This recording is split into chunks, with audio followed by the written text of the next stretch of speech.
65 lakh टंकार brown sugar सहित 175 बोतल cup syrup जबत होईछि। मां पुओं सहित 3 गिरफ से अभिजित जेना, विष्णुप्रिया जेना और देवाशीष पट्टनायक।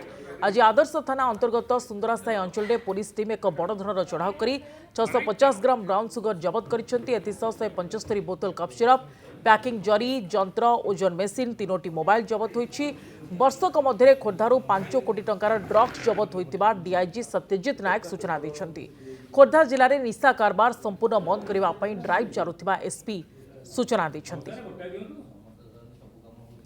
ड्रग्स मेनास जोटा कि ऑपरेशन प्रहार मध्य कहूँ से 15 दिन स्पेशल जो ऑपरेशन थंडर थिला से 23 नंबर ऑफ एनडीपीएस केसेस हमर होइतिला एवं 500 ग्राम ब्राउन सुगर सीज होइछि, 50 ग्राम्स गांजा सीज होइछि, 92 बोटल्स कफ सिरप सीज होइछि, 30,000 कैश सीज होइछि एवं 7 नंबर ऑफ व्हीकल्स सीज होइछि और 34 पर्सन अरेस्टेड होइछन्ति।